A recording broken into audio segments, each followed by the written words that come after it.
37 साल की उम्र में ब्याह नहीं किया तो कौन याद आता है जिसके चक्कर में ब्याह नहीं कर रहे?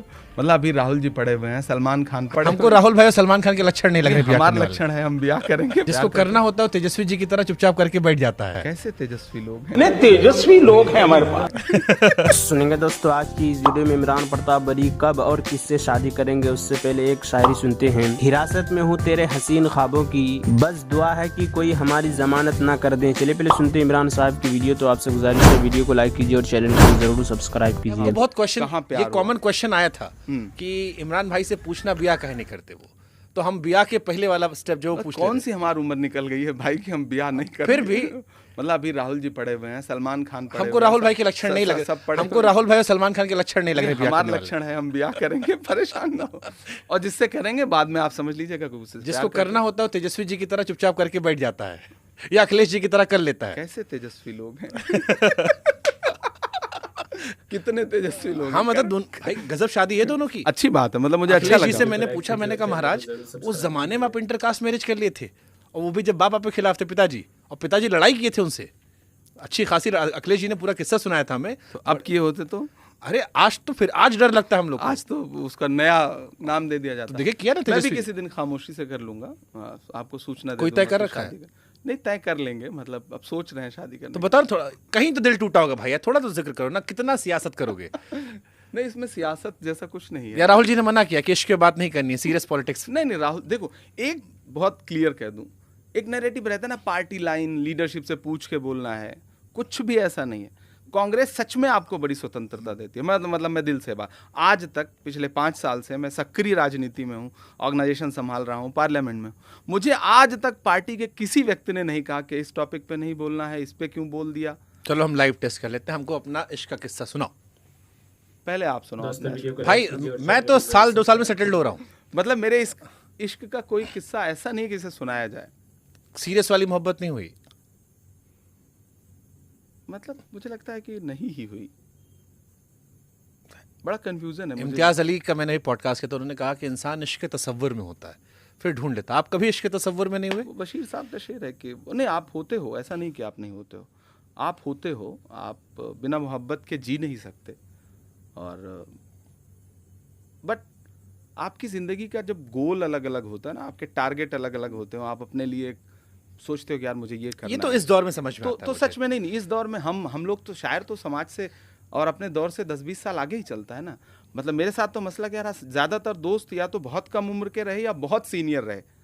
तो आप अपनी उम्र को तो कभी जिया ही नहीं। तो जो गुलजार साहब ने लिखा है कि वो जो किताबों में गिरने उठाने के बहाने फूल मिला करते थे, वो सब आप नहीं किए? नहीं, मिली, चिट्ठियाँ मिलती थी पढ़ाई के दौरान। तब तो मोबाइल था ही नहीं। वो बड़ी अच्छी वो कविता है, किताबें झांकती हैं बंदलमारी के शीशों से। उदय प्रताप जी का एक शेर है कि मोबाइलों के दौर के आशिक को क्या पता, रखते थे कैसे खत में कलेजा निकाल के।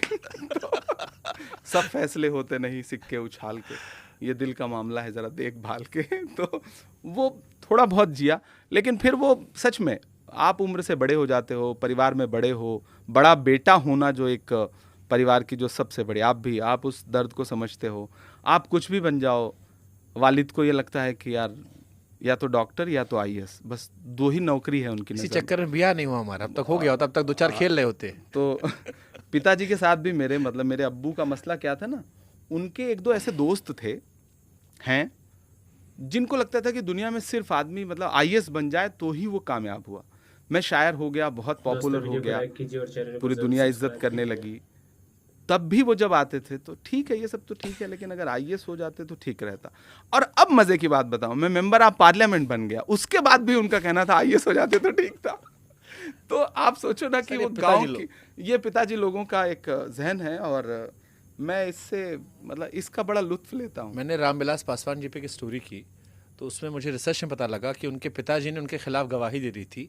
उनकी एज का कुछ गड़बड़ झाला था, तो जीत गए चुनाव, वो जीत गए तो सामने वाली पार्टी ने केस ठोक दिया, तो पिताजी गवाही देने चले गए। इस चक्कर में चले गए कि अधिकारी नेतागिरी छोड़ के अधिकारी बना रह जाए। उस दौर के मुझे लगता है इस चक्कर में भी न गए होंगे। पिछले ज़माने के जो पिता हैं वो सब अपनी बातों के मतलब वो जिद के पक्के हैं, और उनको इससे कोई लेना देना नहीं कि आपका नफ़ा हो जाएगा कि नुकसान हो जाएगा।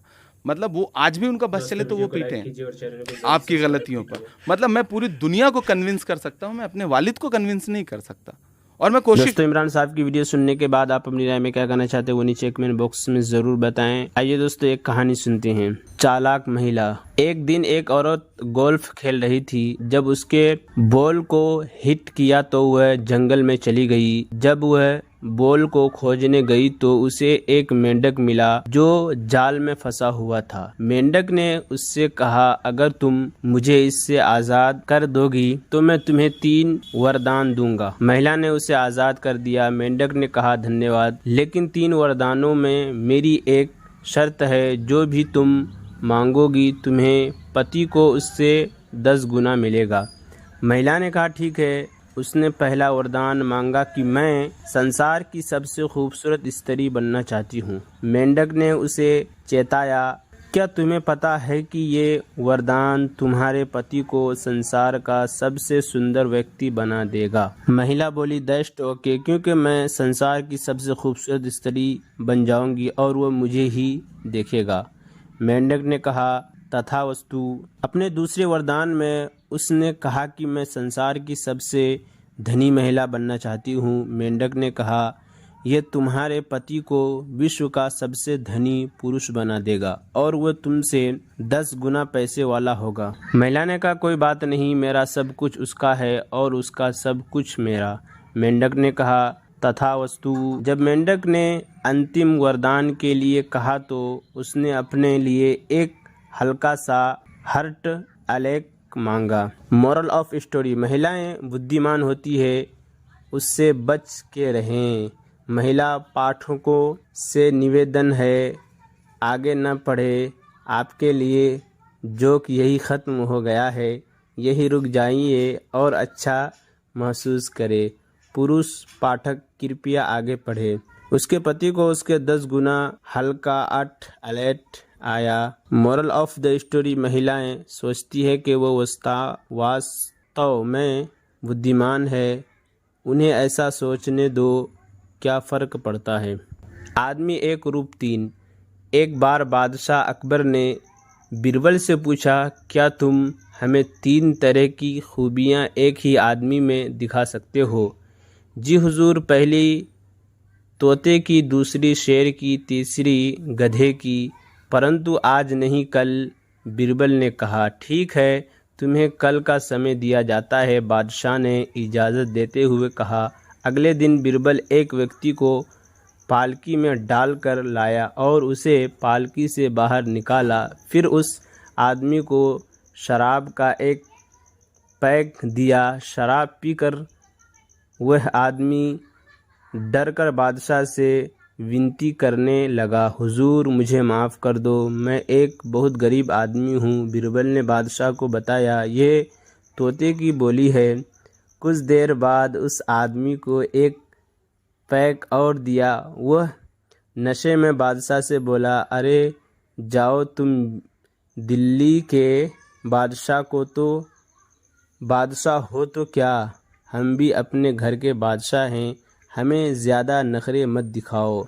बीरबल ने बताया, ये शेर की बोली है। कुछ देर बाद उस आदमी को एक और पैक दिया। वो नशे में एक तरह गिर गया और नशे में उठपटांग बड़बड़ाने लगा। बीरबल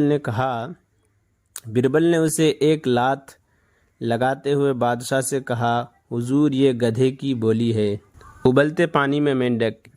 एक बार एक मेंढक ने शरीर में बदलाव करने की क्षमता को जांचने के लिए कुछ वैज्ञानिकों ने उस मेंढक को एक कांच के जार में डाल दिया और उसमें जार की आधी ऊंचाई तक पानी भर दिया। फिर उस जार को धीरे धीरे गर्म किया जाने लगा। जब गर्मी बर्दाश्त से बाहर हो जाए तब मेंढक उस जार से बाहर कूद सके, इसलिए जार का मुंह ऊपर से खुला रखा गया। दोस्तों ऐसी वीडियो के लिए हमारे इस चैनल को ज़रूर सब्सक्राइब करें। मिलती हैं और दूसरी वीडियो के साथ, तो जब तक के लिए दीजिए मुझे इजाज़त और रखिए अपना ख्याल। आप देख रहे थे साकिब मीडिया और मैं आपके साथ मोहम्मद साकिब। अस्सलाम।